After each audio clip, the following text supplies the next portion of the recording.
My name is Matt, and today I'm going to be talking to you about electricity and its uses as a remarkably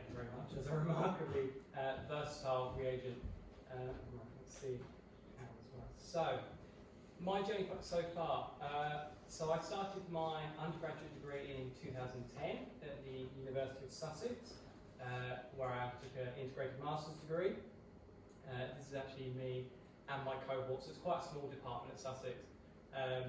After our final exams, if you can see just in the middle on the bottom in blue, that's actually one of my lecturers who kind of crashed up the tree in the end, and then decided, well, it's been a great project, so whatever.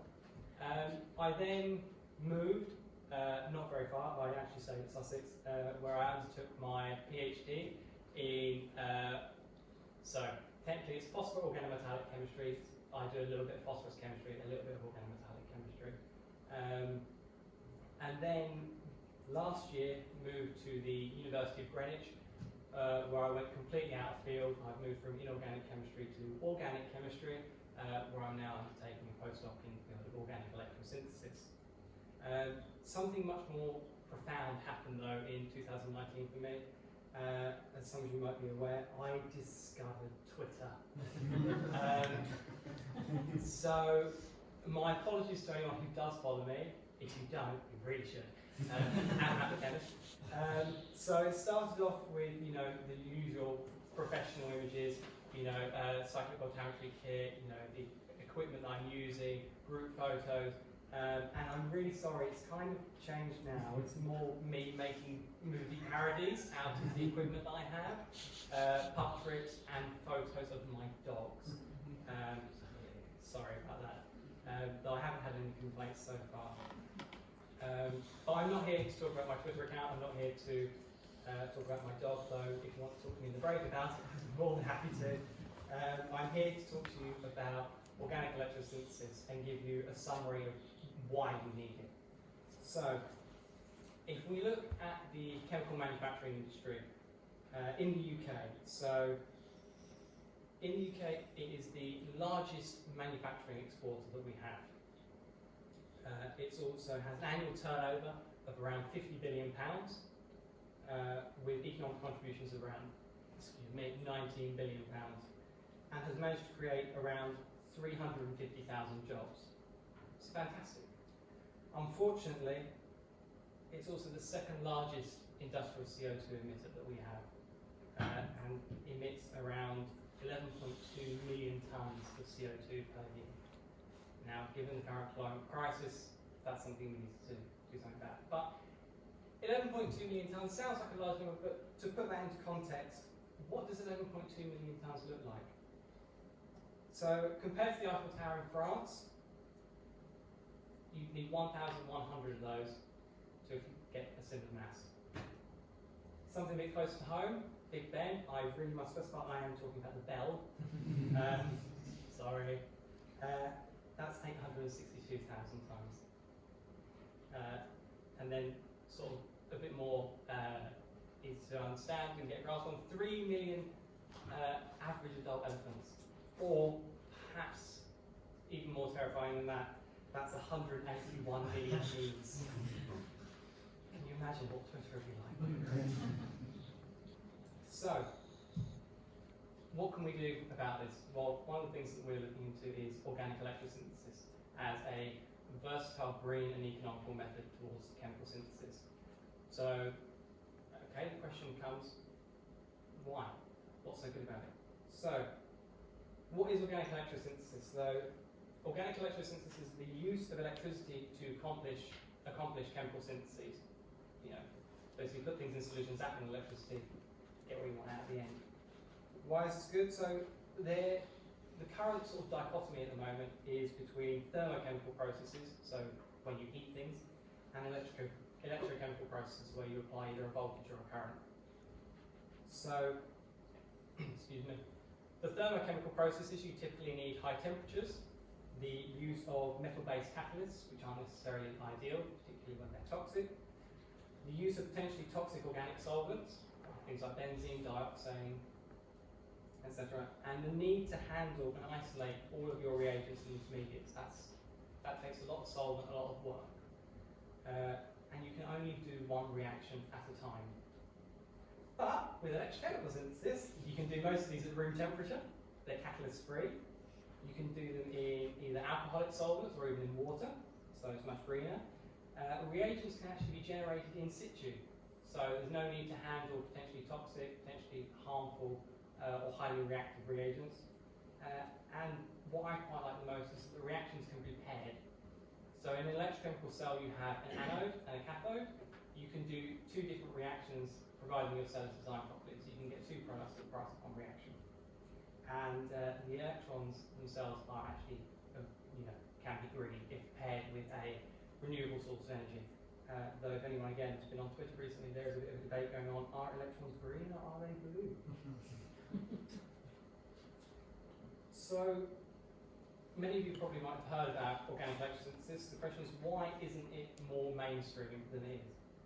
Well, on the left, we have sort of the electrochemical setups that used to be used, and on the right we have what we tend to use now, although I'm using syringe pump as well. So typically you needed, or specialist knowledge, the equipment costs were quite high, there were significant issues with reproducibility, not only between different groups, but within the same group, and there was a distinct lack of standardization. Everyone had their own bespoke setups. Whereas now, the costs are comparatively quite low.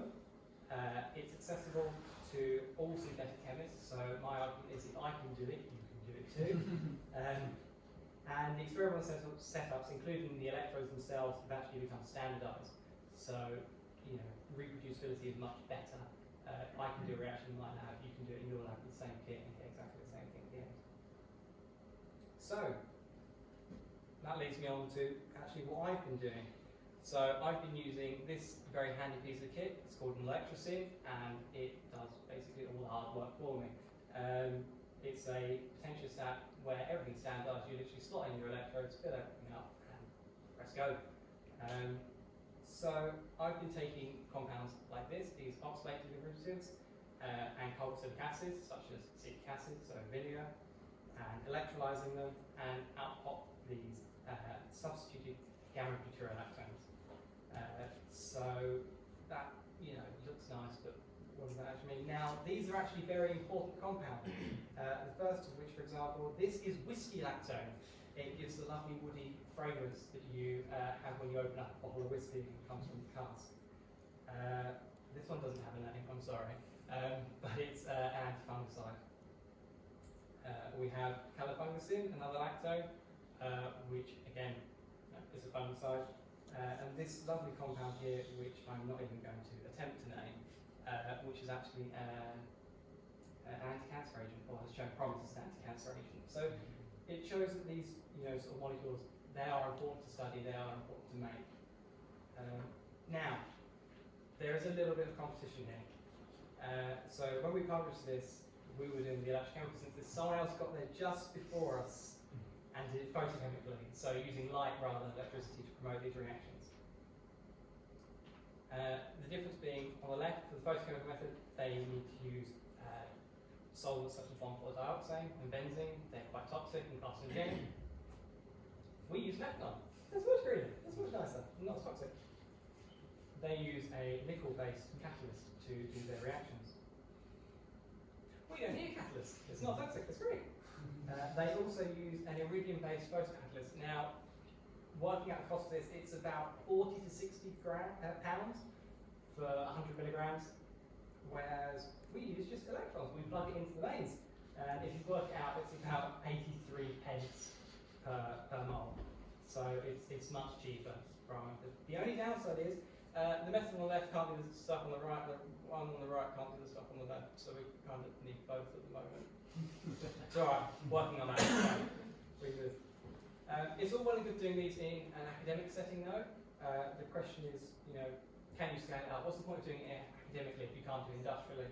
And we're quite fortunate in that it does actually work industrially and people are using it. So for example, we can take these compounds on the left, such as, glucose or cephalosporin C. I knew I was going to mess that up.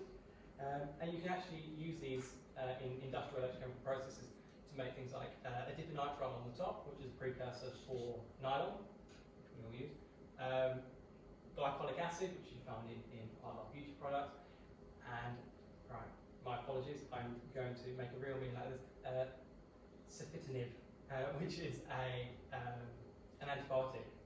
So you can actually take the antibiotic on the left and use it to make another antibiotic on the right.